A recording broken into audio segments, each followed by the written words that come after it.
The broadcast is now starting. All attendees are in listen-only mode. Good afternoon, everyone. This is Courtney at ISPE headquarters, and thank you for joining today's webinar on standard specifications for water and sewer construction in Illinois. Before we get started, I just want to remind everybody to please submit your questions throughout the presentation by using the chat box on your webinar screens, and we will read those and answer those at the end. I'm going to go ahead and turn over the presentation to Mr. Bud Hurley, the ISPE president. Bud? Good afternoon, everyone. As Courtney said, thanks, Courtney, and good afternoon. Courtney said I'm the president of the Illinois Society of Professional Engineers, and I'd like to talk briefly with you about the society before Glenn starts his presentation. Most of you attending today are members familiar with the benefits and services ISP provides, like this free-to-member webinar, and a number of other PDH and networking opportunities such as boot camps, conventions, and other special events, like the April 30 through May 200th annual spring meeting of the Illinois Association of County Engineers, the association being a society enterprise organization, and the May 2 St. Clair chapter mini conference at a Mississippi River Casino in St. Louis, also offering PDHs, and also the regular chapter member meetings throughout the state that the members attend, reap the benefits of networking, camaraderie, and the PDHs. We will hold the annual licensure ceremony on May 15 at the Governor's Mansion in Springfield to recognize the professional engineers and structural engineers that were licensed this past year. This year we'll also recognize the 6 firms selected as the best firms to work for by an anonymous survey of their staff. ISPE plays a vital role, as you can see, in promoting and protecting our profession and licensure by making sure the value of our education, experience, and license is not reduced and the practice of professional engineering remains sound. The society member numbers have fallen. As we look to the future, we know we need to work now to recruit the next generation of members to sustain and grow the organization. ISPE is essential to protecting our profession in Illinois. You and I don't want to think about what would happen if the day came when ISPE was no longer able to act as our collective voice. To help grow the organization and make our voice stronger, I'm asking you to make a personal goal to add a member this year. Just one member each. Even check that enterprise firm category to check the status of your company relative to enterprise standing. You know colleagues in your company and other organizations or community who isn't a member. Let's go out, let's make that extra step, take that extra move, and focus on getting that one person to join ISPE. Please think members, membership, recruitment, and take this message back to your chapters. We need to increase the membership, and we need to do it now. Let's double or even triple the membership and be able to use our number as our greatest strength. To those attendees who are not yet members, join the society, support your colleagues' efforts, and reap the benefits. By working together, we can ensure ISPE remains a strong voice of thousands of Illinois professional engineers. Thank you, and enjoy Glenn's presentation on storm sewer and sanitary sewer and water main. Glenn, the podium is all yours, and thank you. Thank you, Bud. I'm going to get my presentation up here.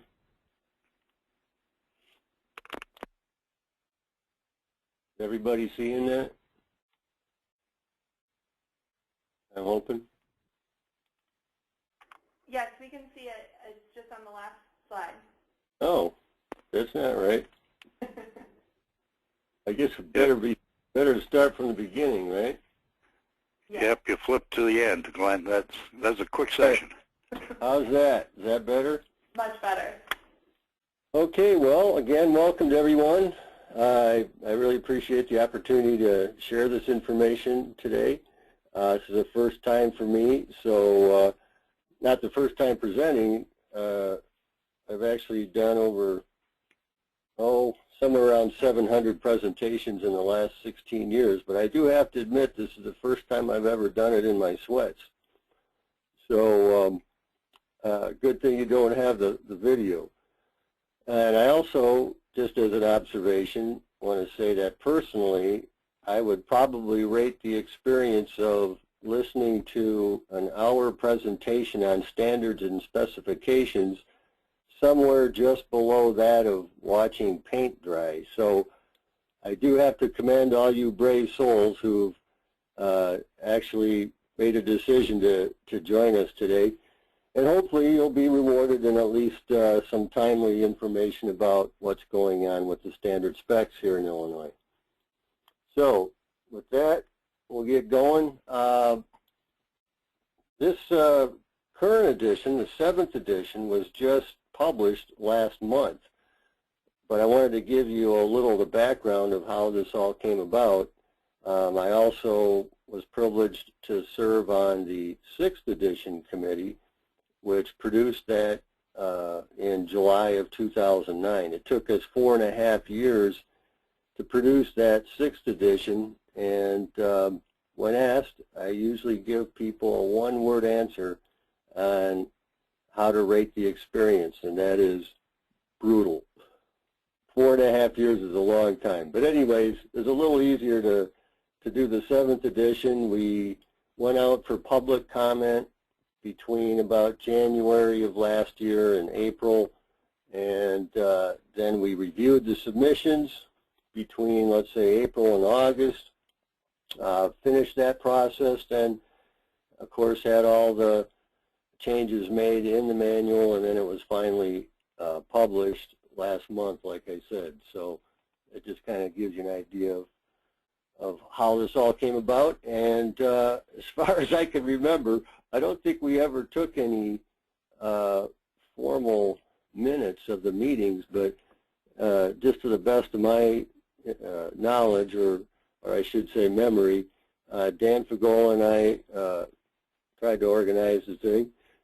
Mike Hall was involved, Tim Scully, Steve Myers, John Skappen, John Frerick, and then we actually had 2 representatives with IEPA sit through most of the meetings, and they were David Cook, who's the acting chief of the permit section, and Amy Dragovich, who works under him. So that pretty much were all the people involved. No meeting had everybody present, but these were all the folks that at least were involved at some point. Now, I do want to bring up, before we get into the 7th edition changes, 2 major structural changes we made in the 6th edition. And they were, number 1, that we separated out the storm sewer and sanitary sewer into 2 different divisions. Previously, they were combined. Personally, I really couldn't understand that. Maybe it goes way back to when combined sewers were more common.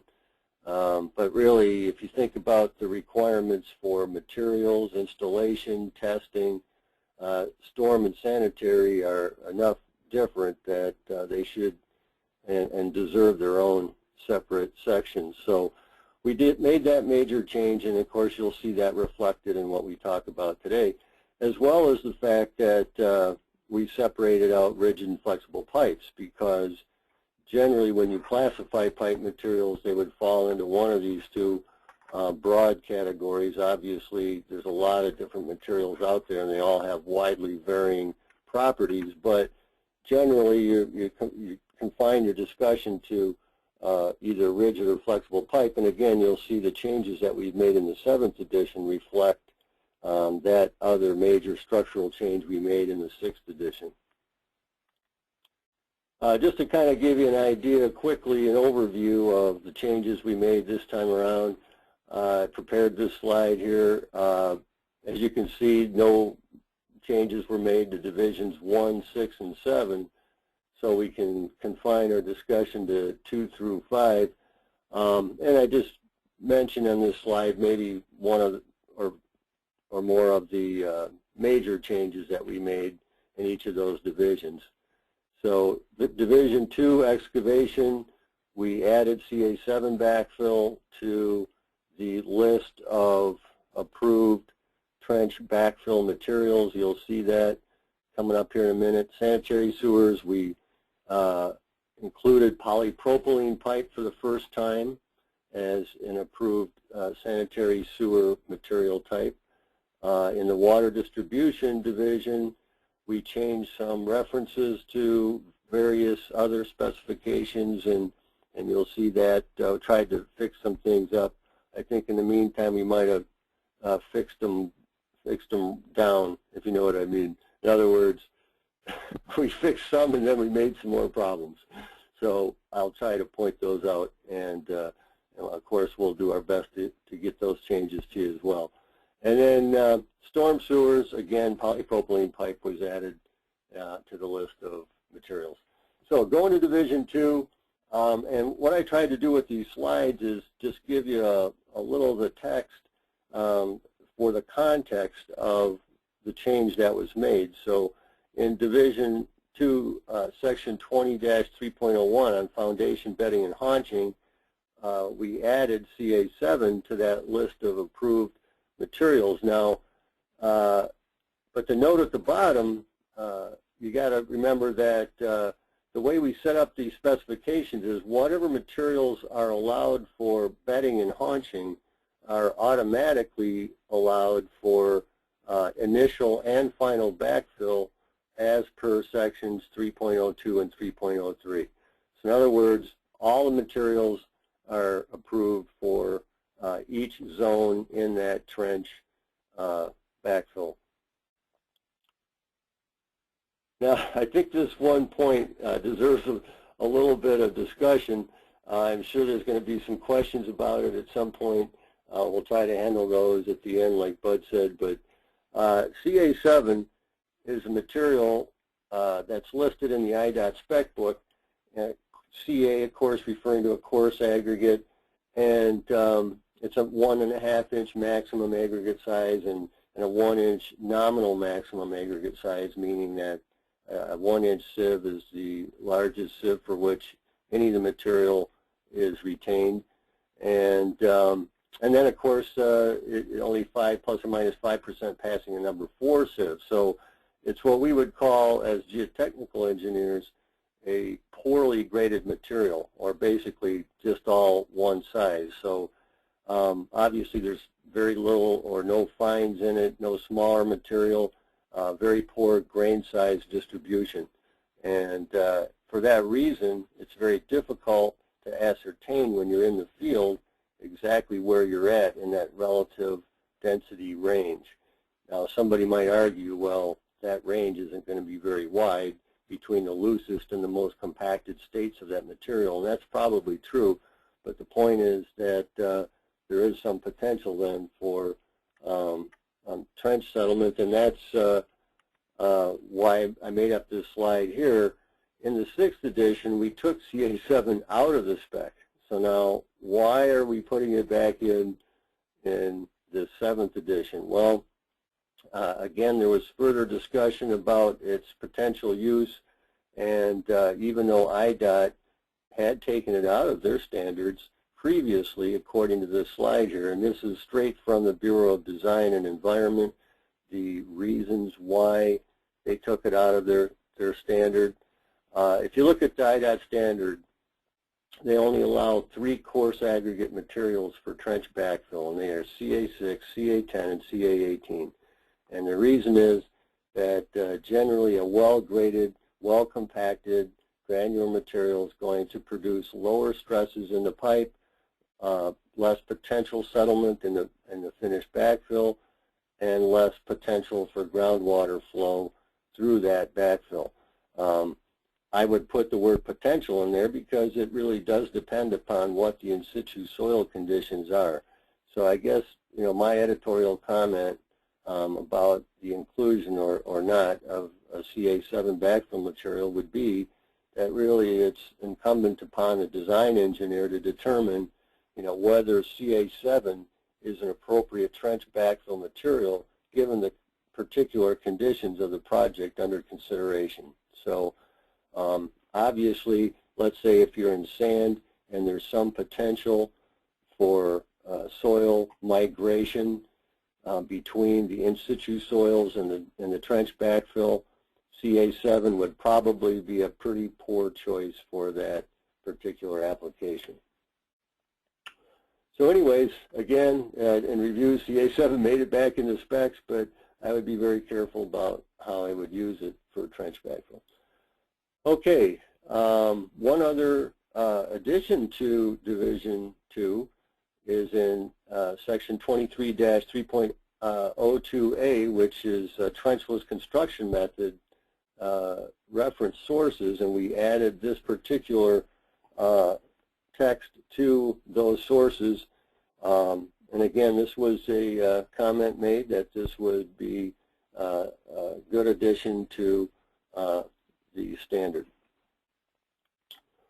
Okay, moving on to Division 3, Sanitary Sewers. I'm going to just keep covering these additions or changes as they appear in the manual. And as you can see from the slide, what I tried to do is highlight the change in yellow to make it stand out from the rest of the text. And then if there's still a problem somewhere in the standard, I've made note of that by having it appear in red. So you'll see that coming up in the next few slides. But here for description of material for sanitary sewers, we did include polypropylene pipe, as I mentioned earlier. Now, PP just stands for polypropylene, so if you want to say PP pipe, it's a triple P, polypropylene pipe. So again, it's a thermoplastic material in the same vein as would be a polyethylene or PVC, and I'm going to talk a little bit more about the standards for polypropylene here in a minute. So in 30-4.06, this is another change that we made just to try to correct a problem in the text. D3261 had been previously referenced as to apply to butt heat fusion joints. And somebody correctly noted that that is not true, that the standard for butt heat fusion joints is actually ASTM D2657, and they produced a copy of that standard as backup to their claim. However, between the time that particular version came out and the present, D2657 has actually changed, and now it does refer to butt heat fusion joints of polyolefin pipe, but it excludes specifically polyethylene pipe. Now, I know that can get a little confusing talking about different types of thermoplastics, but actually butt heat fusion joints has its own standard for polyethylene, and that is practice F2620. So I guess what I'm trying to say here is we did make a change that was appropriate. The D3261 standard does apply to fittings for polyethylene pipe, so that change we made is appropriate, but the butt heat fusion joint reference should have been F2620 and not D2657 as proposed. And again, that's just because these are living documents, all of these ASTM and AASHTO standards, so over time they do change, and that was the case here. Also mentioned here, as you can see, our D3212, which is a joint standard for polyethylene pipe. It's actually for thermoplastic pipe in general, and F477, which is a gasket standard, which would apply to all of these different thermoplastic pipes as well. I hope that's not clear as mud, but that's some of the changes there, and some that were good and not so good. So moving on with sanitary sewers, 30-4.07 is pre-stressed concrete cylinder pipe. And in preparing for this presentation, I found an error in the standard that hadn't been caught when we prepared the 7th edition, and it's what's highlighted in red here, and it talks about solvent cemented joints and all these different ASTM standards, which actually all apply to plastic pipe and certainly not a concrete pressure pipe. So how they made it in there, to be honest, I don't know. I can't tell you that, but we're going to have to make that change. I've spoken with folks in the industry, and they all agree with me that that's inappropriate for a WWHD 301 concrete pressure pipe. So I wanted to point out that problem in the text, and then give you the industry recommended change, which would read with steel bell and spigot rings incorporating a rubber O-ring gasket. So the committee is going to have to get together and look at this again, and I don't know how we'll make this change, probably issue an addendum to the 7th edition, just making sure people are aware of that error in the text. All right, moving on with Sanitary Sewers 30-4.08. That describes glass fiber reinforced polymer mortar pipe, or more commonly would be referred to as fiberglass pipe. And we already had 2 different ASTM standards included in the manual for GF RPM pipe, and they are D3754 and D3517.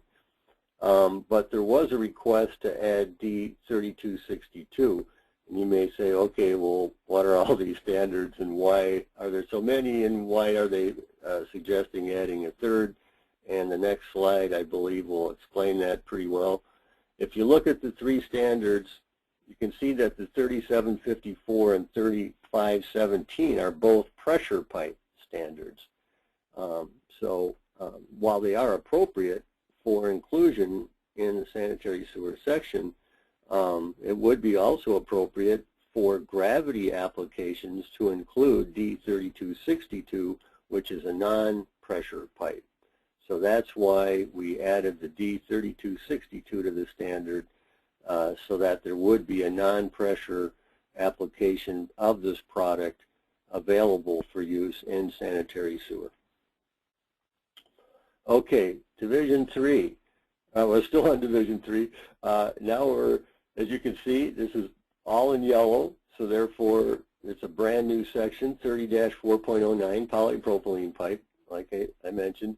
And it says it should be double wall pipe conforming to F2736 for sizes 6 to 30 inch, and then a triple wall pipe conforming to F2764 for 30 inch to 60 inch. And then it also references ASTM D3212 and F477, like I mentioned earlier, with polyethylene pipe for the joints and gaskets to be used with this material. And if you're like me, I didn't know a lot about these standards before the committee met to consider these changes. And so I did a little research, and I'm going to share it with you here in the upcoming slides. So just to give you a little better idea of what this material is and the design.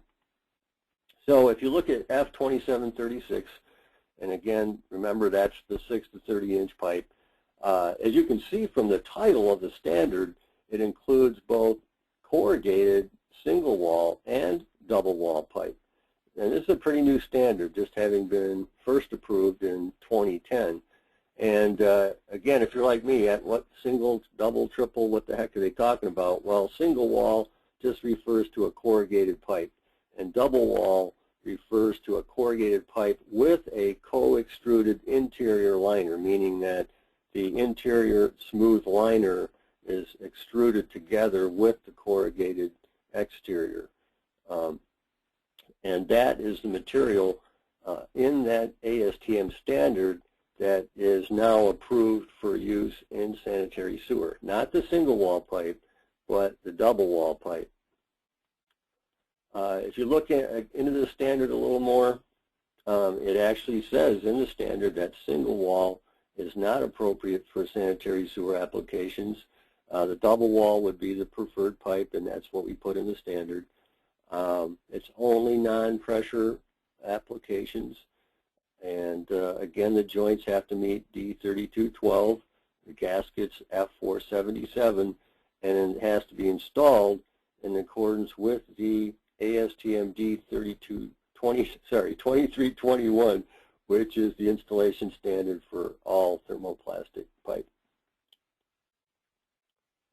Okay, the other standard we put in there was the F2764. That's the 30 to 60 inch pipe, and again, it was first approved in 2010.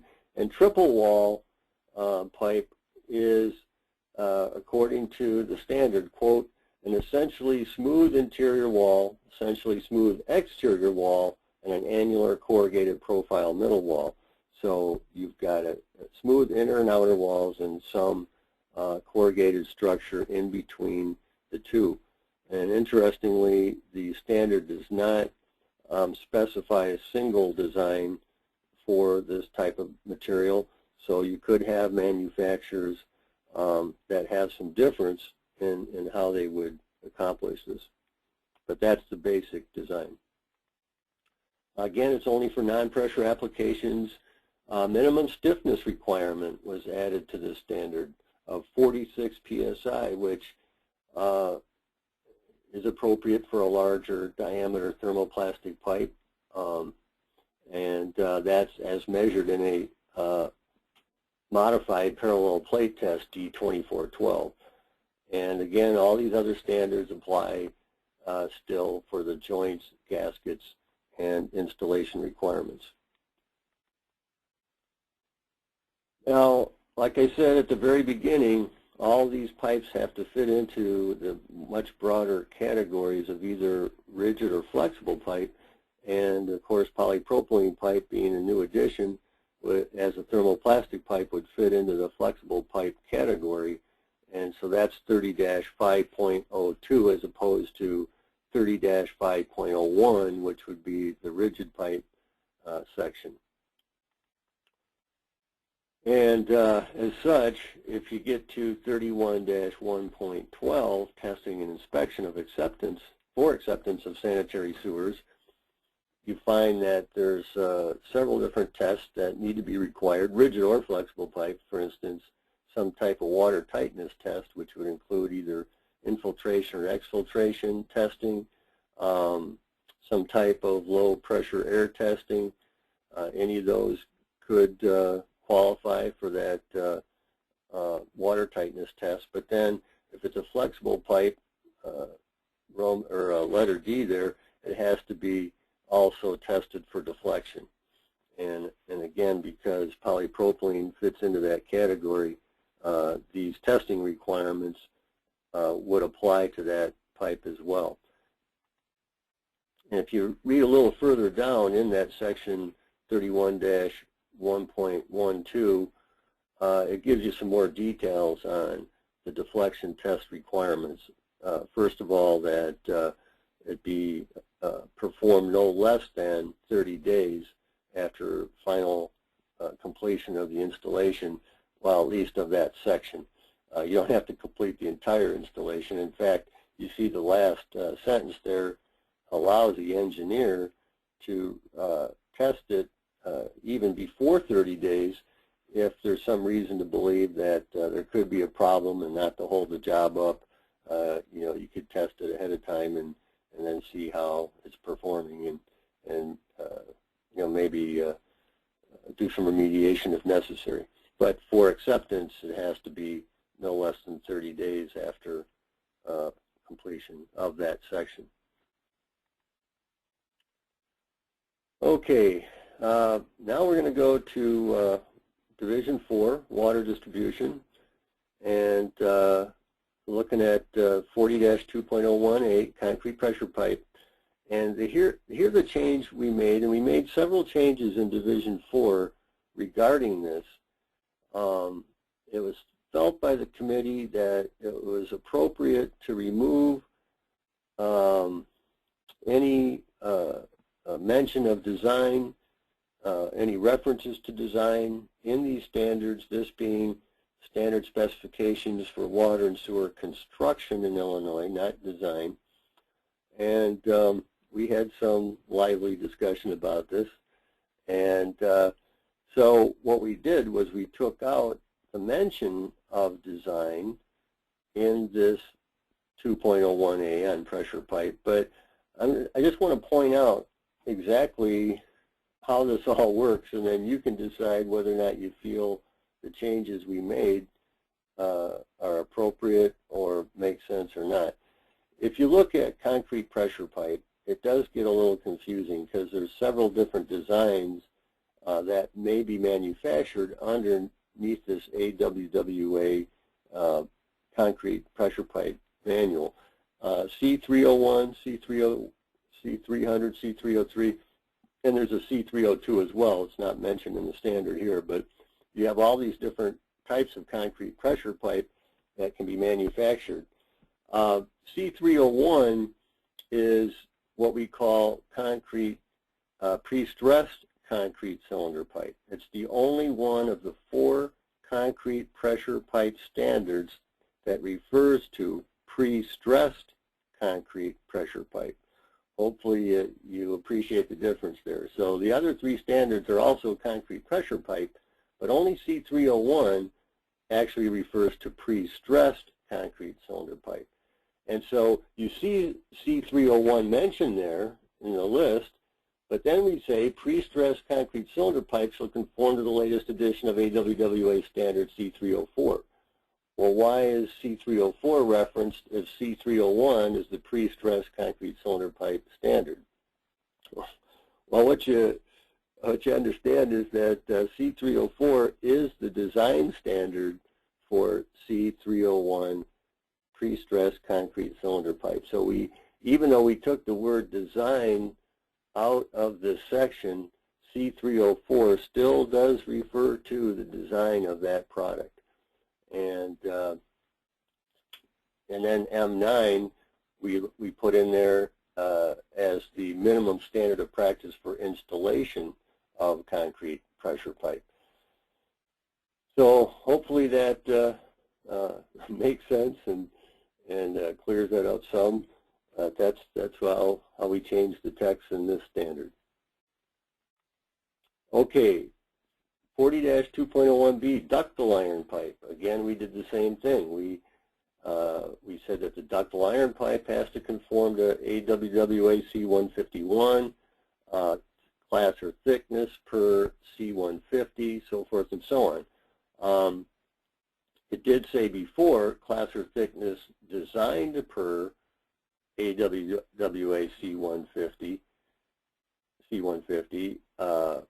So we took the word design out, but again, C150 still does refer to the design of ductile iron pipe. Okay, also in Division 4, 40-2.01c.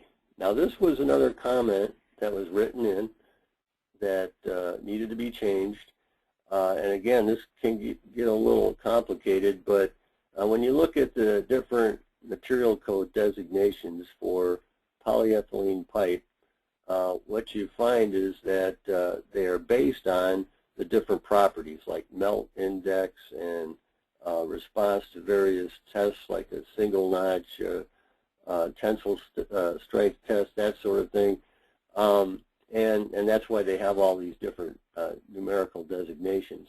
And then you also have DR, or sometimes referred to as SDR, standard dimension ratio, which is a measure or corresponds, I should say, to a certain pressure rating. Obviously, the thicker the pipe, the higher the pressure it should be able to withstand. So the change that we made corrected the pressure ratings of the different DRs that were included in the standard. So for instance, if you look at AWWA C906, it does tell you that if you're going to have a DR of 17, that's a pressure rating of a minimum of 100 psi, then that would correspond to a material designation of PE 308. Okay. Now, if it's a dimension ratio of 13.5, that also corresponds to a 100 psi pressure rating for material codes PE 2406 and PE 3406. So in other words, different DRs can have the same pressure rating depending upon what kind of PE material it is. And just to kind of show you where we got this, I took this the next slide from the table. And if you look at these columns here, on the left is the dimension ratio numbers, and I cut the table off. The table continues on, but I just took the portion I needed for this slide. So for instance, here you've got a DR of 17 on the left there. Well, in the next column, PE 3408, DR of 17 corresponds to a minimum pressure rating of 100 psi. So that's appropriate for 3408. But if it's a PE 3406 or PE 2406 in the far right column, well, then that would have to be a dimension ratio of 13.5. So in other words, to get the same pressure rating out of a PE 3406 or PE 2406, it requires a lower dimension ratio. Hopefully that all makes sense, and that's, again, we had those pressures wrong in the 6th edition, and we got the comment, made the changes, and now they're appropriate to WWHD 906. All right, also in Division 4, water distribution, here we go with steel pipe.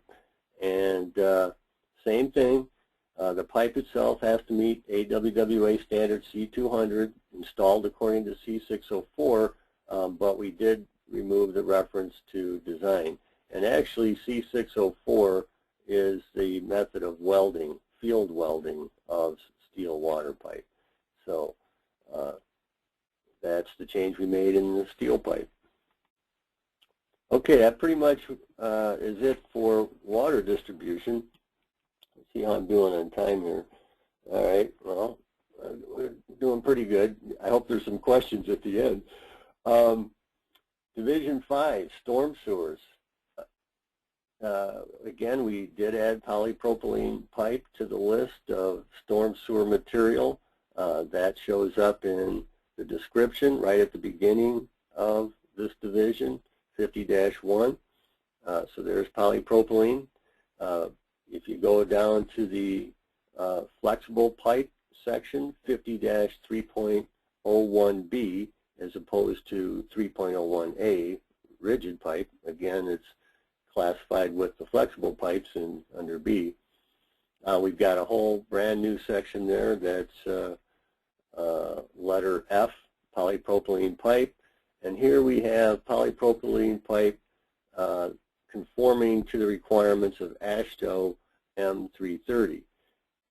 Now, of course, the first question you should have is, well, hey, wait a minute, what happened to the ASTM standards for polypropylene pipe that we referenced back in the sanitary sewer section? And this is actually a different design, and it's more appropriate to a storm sewer or some type of drainage configuration than necessarily would be required for sanitary sewer. And there is no corresponding ASTM standard, at least that's what I understand talking to Dan Fagola with ADS, that there is no corresponding ASTM standard to AASHTO M330. Now, M330, again, if you're like me, I didn't know a lot about that standard, so Dan was kind enough to let me take a look at it, and just wanted to point out a few things. The spec does require the requirements for the pipe and methods of tests, couplings, fittings of this PE pipe for sizes 12 to 60 inch, the structural design of polypropylene pipe, along with the other thermoplastic pipes, is given in AASHTO Section 12, and the installation of thermoplastic pipes is given in Section 30. So polypropylene, again, falling into that category under AASHTO, you'd have to look in Sections 12 and 30 for design and installation requirements, along with the other thermoplastic pipes. Now, IDOT has also approved polypropylene pipe for its projects, and as you can see here, BDE, that's Bureau of Design and Environment, their special provision 80324 applies to pipe culverts, and that was published on January 10th of this year. And then BDE special provision 80325 refers to storm sewers, and that was approved or published on July 26th of last year. So the storm sewers came first, and then the pipe culvert tables came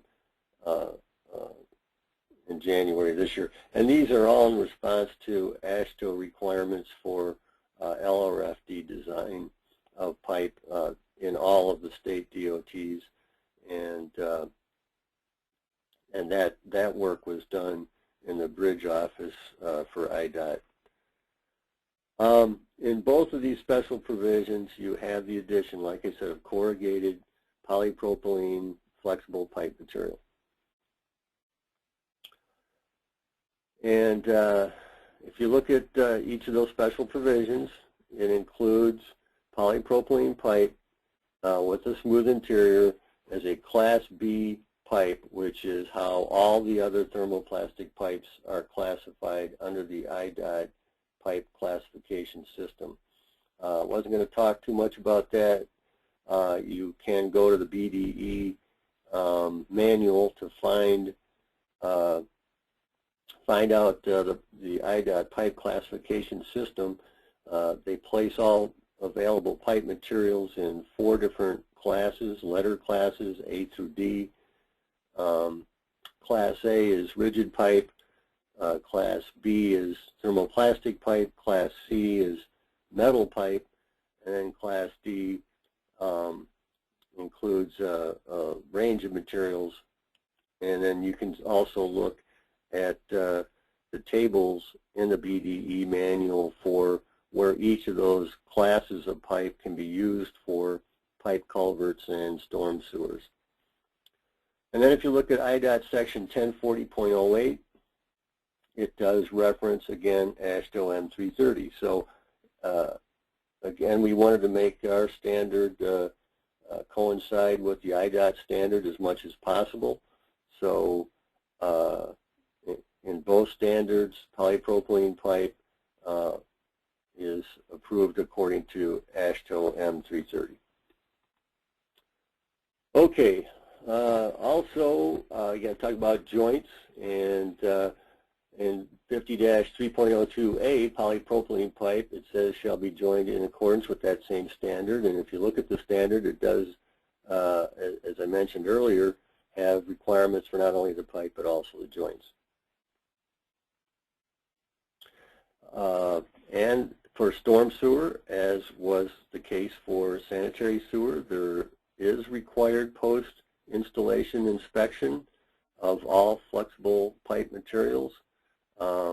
If you look at 51-1.10, the requirements of Section 30 are applicable to all these 4 different thermoplastic pipe products. So, of course, I guess you'd have to know what's in AASHTO Section 30 in order to apply it to this standard.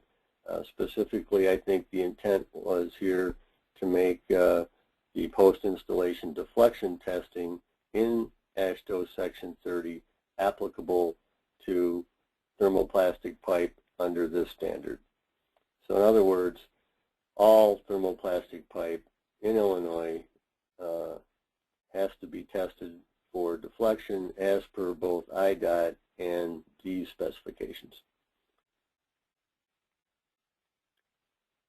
Okay, and if you look at Section 2.01, 54-2.01 in Division 5 for storm sewers, we also have a whole section in there, and this came about in the 6th edition, and that is for detention or subsurface storage, and I think that's what we call it in the standard, is subsurface storage, not detention, but it's one and the same thing.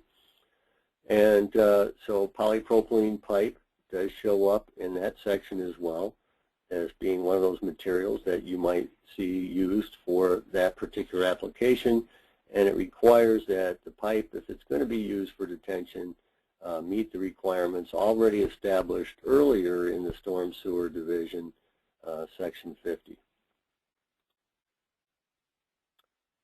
Okay, and we're getting down to it here. I have a couple more slides, and we did make an addition to the joint standards for concrete pipe in 50-3.02A, and what we added was C1628, which is one of the newer standards for joints for concrete pipe, very similar to C443, but I want to show you in the next slide really why the 1628 came about. And C1628 was originally published in 2006, and you can see from the scope of the standard, and I highlighted the one portion of it where the whole point of this C1628 is to allow for the design of a joint for concrete pipe to be used where measurable or defined infiltration or exfiltration is a factor of the design. And then in brackets, that's my editorial comment, generally referring to sanitary sewer pipe. And so you could say, well, Glenn, if it generally applies to sanitary sewer, why is it showing up in the storm sewer division? And again, this was a comment that was made. Somebody suggested it, and I certainly didn't have a problem with it.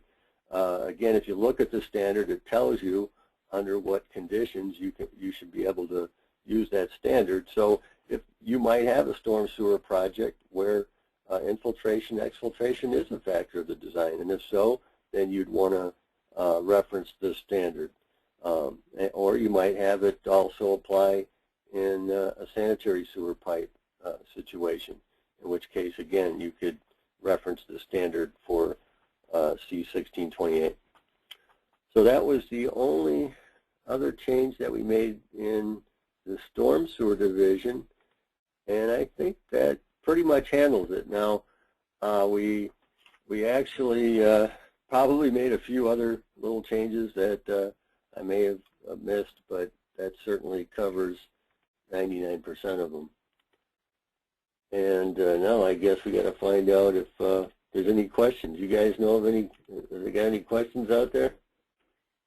Yes, there are some questions, and if others have more, please go ahead and submit those at this time. But we'll go ahead and get started with the questions. Glenn, if you're ready. Sure, I'm ready. Okay, the first question is CA11 and CA15 acceptable for bedding and haunching? The answer to that is no. Well, okay, hold on. I better not speak too quick. Let me go back here. All right, these are the aggregate gradations in Section 20-3.01, and this would include bedding, haunching, initial and final backfill, and they are CA6, CA7, CA9, CA10, CA18, FA1, FA2, FA5, FA6, FA10, and FA21. So that's a whole big laundry list of aggregate gradations. But I think you said, what, 11 or 15? Yes. Neither one of those is approved. All right. Our next question is, use of CA7 could result in migration of fines from surrounding soil if a separator fabric is not used. Why isn't a separator fabric not required or even recommended? That's a really good question. I guess my answer to that would be, like I said when I talked about it earlier, and that is depending on the conditions. You know, if you're in, let's say you're digging a trench through over-consolidated glacial clay till soils, the probability or the likelihood of soil migration would be minimal, in which case then you could use CA7 and not have an issue.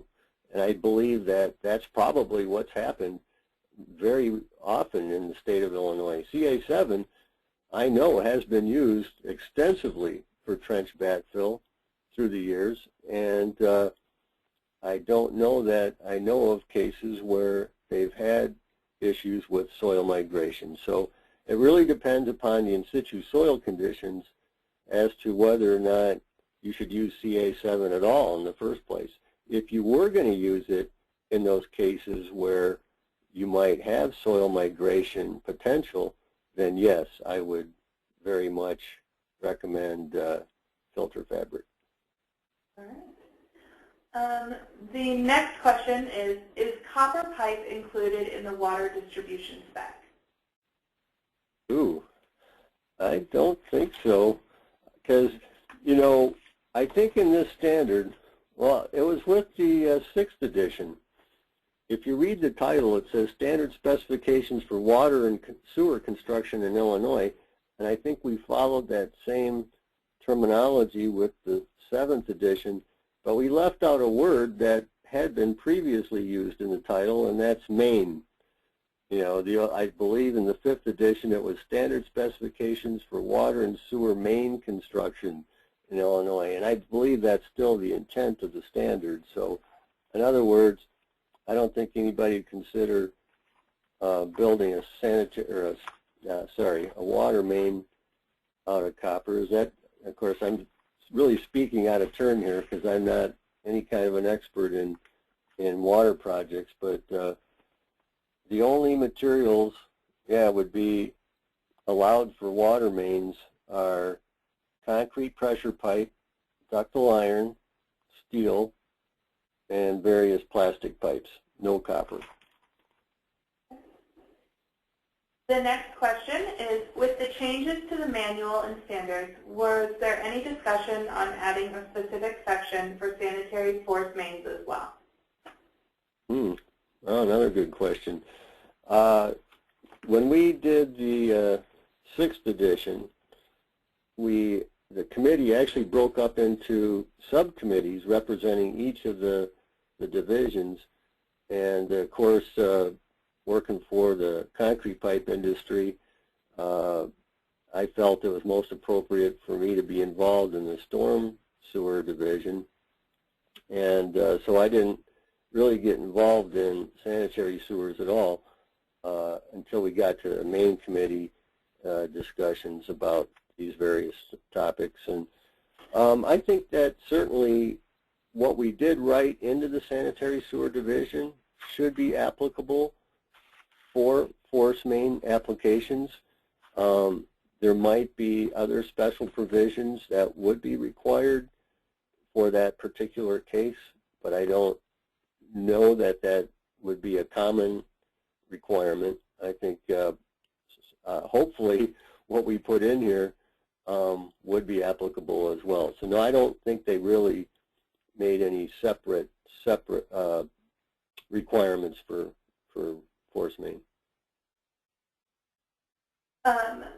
The next question, does Class B CPP include double and triple wall pipe? No. No, it does not. I think IDOT,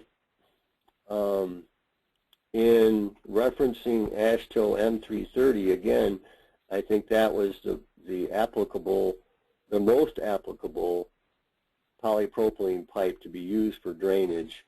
I believe that the other products would probably, and of course I'm, again, maybe not the right person to answer this question. Dan Fagola could probably do a much better job. But I would say the other pipe materials, the 2 ASTM standards, are probably too expensive to compete in the storm sewer market, and so that's probably why. I mean, you know, IDOT doesn't have ductile iron pipe in their standard either for storm sewers and culverts. I mean, could you use ductile iron for storm sewers and culverts? Yeah, but it probably isn't going to be able to compete. And really, honestly, it probably represents a pipe material that costs more because it probably has properties that exceed that which is really necessary for a drainage application. I've got 3 more questions left. Okay. The next one is, please give the AWWA spec that should replace the code under 30-4.07. 30-4.07? Yes.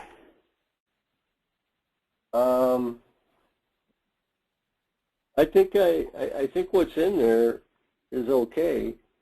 I'm not sure what they're referring to. What other additional standard should have been included? Okay.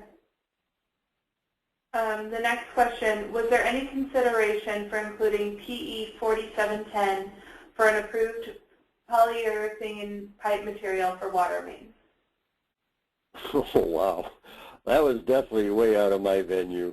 I'm sorry, I'm not qualified to answer that. Okay, thanks. And then the last question, can you give an example where infiltration exfiltration is a concern in a storm sewer application as discussed in the last slide?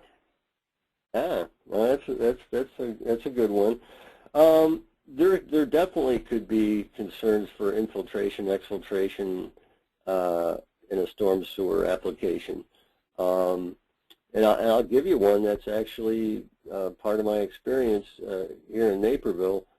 There were cases where there were storm sewers in a residential environment, and they were close enough to homes that if the pipe got surcharged during a particular rain event, there was enough exfiltration to actually end up in these people's homes. And so that would be, I mean, if you're in very close proximity to structures that, if there were significant exfiltration, might be damaged, then you would want to look to make that pipe system a little tighter. All right. I just got a couple more questions, if you wouldn't mind answering them, Glenn. Nope. Okay. The next one is, please give the AWWA spec that should replace the code under 30-4.07. This refers to the red in the slide where I think you said it was not appropriate for concrete pressure pipe. Oh yeah. Yes. No. Okay. Now I understand the question. I think the answer is still AWWA C301. That standard should have the joint requirement in it. So there wouldn't really be any other standard necessary, but the description that I gave for that slide would be appropriate. It's going to be a steel to steel joint with a rubber gasket. Okay. And then the last thing that came in is, I think, just a comment for the previous question. Answer PE 4710 would be the same values as for PE 3408 for the last question. Okay. Yeah, and again, I'm not by any means an expert on different polyethylene formulations, so I can't tell you how those properties vary and what would be more appropriate than not. Okay. Well, and that is the last question. Glenn, thank you so much for joining us today and for a great presentation. You're very welcome. Glad Thank to do you it. very much. And just a reminder Glenn, to everyone who is on the webinar to please complete the quiz, and then PDH certificates will go out late next week. And if anyone has any questions, please feel free to contact Courtney at the ISP main office. we are still determining next month's First Friday webinar, so keep an eye out for registration as that becomes available in the next week or so. And thank you to everyone, and enjoy the rest of your Friday. Have a great day. Yeah, this is Bud again, Courtney and Glenn. Thank you very much. Nice job, and thanks everyone for attending. The Society's happy to serve. Appreciate it. Thanks, Bud. All righty. Bye-bye. Bye, everyone.